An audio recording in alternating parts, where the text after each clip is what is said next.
Hi, everybody. Welcome to week one.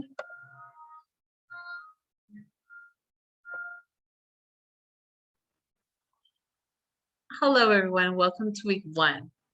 Today, we're going to be talking about classical literature. Our readings this week have to do with classical literature. And you will see from our in-class assignments that everything revolves around the literature during this time period. What is classical literature? Well, according to Britannica, classical literature is the literature of giant Greece and Rome, Greek literature, Latin literature. The term, usually spelled classical, is also used for the literature of any language in a period notable for excellence and enduring quality of its writers' works. In ancient Greek, such a period extended for about 500 to 320 BCE. The Golden Age of Rome ran from about 30 BCE to 18 CE. French literature of the second half of the 17th century is considered classical, as is English literature from 1616 to 1714. The works produced and the critical standards that prevailed in both eras emulated those of the classical periods in Greek and Latin, although this criterion is not an essential characteristic of a classical literature.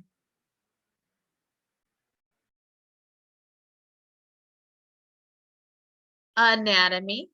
In literature, the separating or dividing of a topic into parts for detailed examination or analysis. Among the better known examples are John Lye's Euphemies, The Anatomy of Wit, and Robert Burton's Anatomy of Melancholy. The literary critic Northrop Frye, in his book Anatomy of Criticism, narrowed the definition of the word to mean a work resembling a Mippian satire, or one in which a mass of information is brought to bear on the subject being satirized. Usually a particular attitude or a type of behavior. The word is from a Greek atome, dissection. We have ancient and modern. Ancient and modern, subject of a celebrated literary dispute that raged in France and England in the 17th century. The ancients maintained that classical literature of Greece and Rome offered the only models for literary excellence. The moderns challenged the supremacy of the classical writers. The rise of modern science tempted some French intellects to assume that if René Descartes had surpassed ancient science, it might be possible to surpass other ancient arts. The first attacks on the ancients came from Cartesian circles in defense of some heroic poems by Jean Desmarets de Saint-Sorlin that were based on Christian rather than classical mythology. The dispute broke into a storm with the publication of Nicolas Boileau's L'Art Poétique, 1674, which defined the case of the ancients and upheld the classical traditions of poetry. From then on, the quarrel became personal and vehement. Among the chief supporters of the modems of Charles Perrault and Bernard de Fontenelle, supporters of the ancients were Jean de La Fontaine and Jean de Leber. Continued. In England, the quarrel continued until well into the first decade of the 18th century. In 1690, Sir William Temple, in his essay upon ancient and modern learning, attacking the members of the Royal Society, rejected the doctrine of progress and supported the virtuosity and excellence of ancient learning. William Wotton responded to Temple's charges in his Reflections upon Ancient and Modern Learning, 1694. He praised the moderns in most, but not all branches of learning, conceding the superiority of the ancients in poetry, art, and oratory. The primary points of contention were then quickly clouded and confused, but eventually two main issues emerged. Whether literature progressed from antiquity to the present as silence did, and whether if there was progress, it was linear or cyclical. These matters were seriously and vehemently discussed. John Swift, defending his patron Temple, satirized the conflict of his Tale of a Tub, 1704, and more importantly, the Battle of the Books in 1704.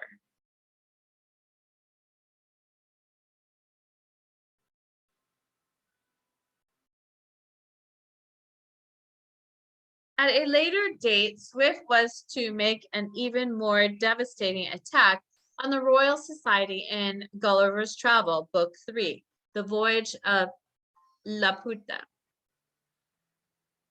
Platonic criticism. Platonic criticism, literary criticism based on the philosophical writings of Plato, especially his views on art expressed in the Phaedrus, Ion, and the Republic. In practice, Platonic criticism is part of the extensive approach to literature, involving examination of moral, ethical, and historical effects of the work of art.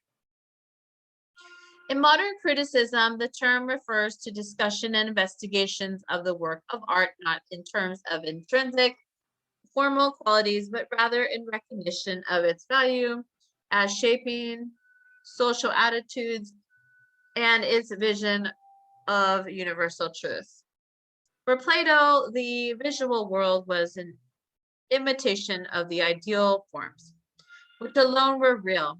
Art, therefore, was no more than an imitation of an imitation and a value only insofar as it is directed to the soul toward real life, like truth, beauty, and the good.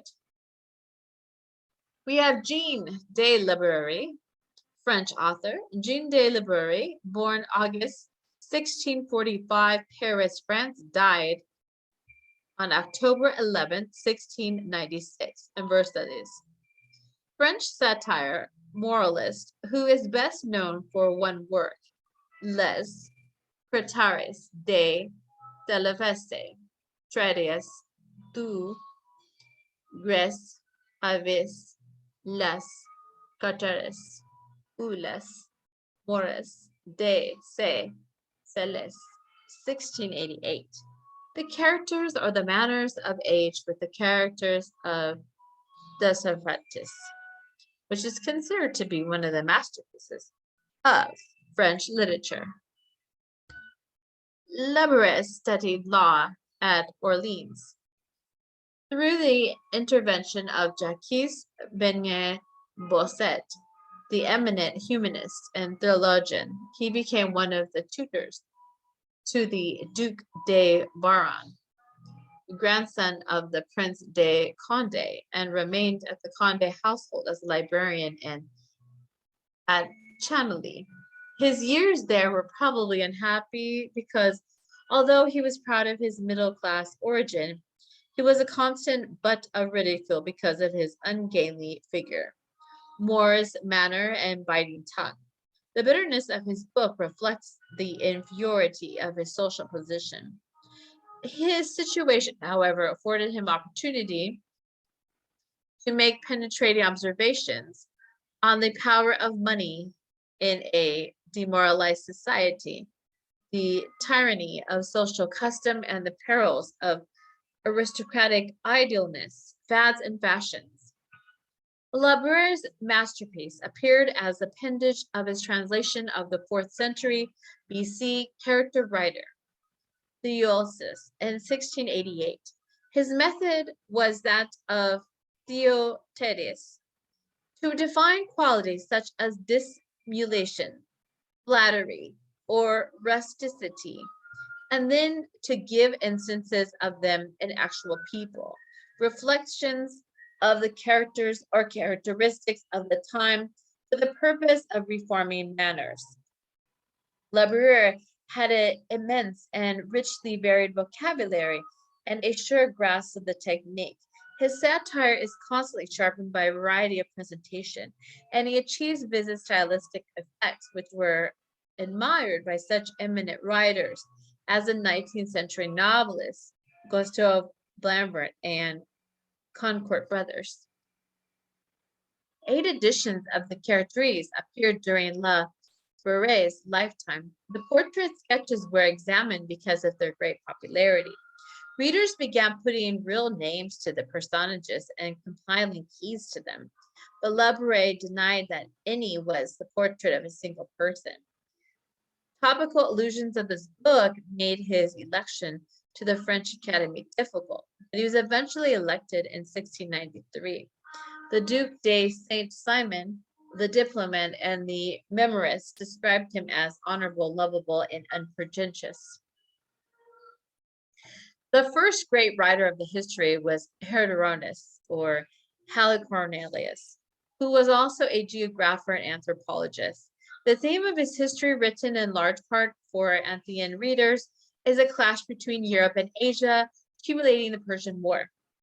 The account of the war itself, which accompanies roughly the second half of the work, must have been composed by means of laborious inquiry from those whose memories were long enough to recall events that happened when Herodotus was a child or earlier.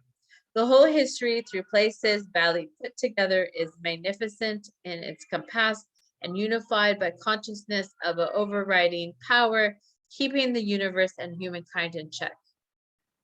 Anne Dacer, Lefebvre, born 1654, died August 17, 1720, Paris, classical commentator, translator, and editor, famous throughout Europe for her translations of the Iliad and the Odyssey, for her part in the French literary controversy between the ancients and the moderns, and for her work with her husband, André Dacer, on the famous Delphian series and editions of Latin classics. Anne Dacer was the daughter of a French humanist, Henri Lefebvre, who educated her and launched her in the field of classical studies. In 1683, she married one of her father's students. André Dacer also was engaged in classical studies and translations,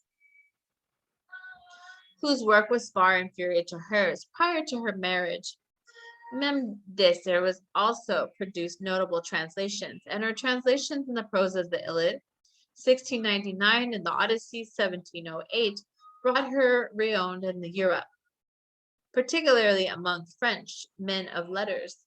It was partly through the translations that the literary dispute, known since as the Quarrel des Anciens et des Modernes, arose as a contest of the merits of classical as opposed to the commentary authors. See Ancients and Moderns, one of her important works on the subject of des causes de la corruption et gout, 1714, of the causes of corruption of taste. André Dacer, born April 6, 1651, Castres, France, died September 18, 1722, Paris, classical scholar and translator who, with his wife, Anne Dacer, was responsible for some of the famous Delphinian series of editions in Latin classics. Thank you so much, and please go to the next PowerPoint presentation, Ancient Greece. This concludes part 1 of week 1, and part 2 of week 1 will be the next video entitled Ancient Greece. Thank you, and see you soon. Bye.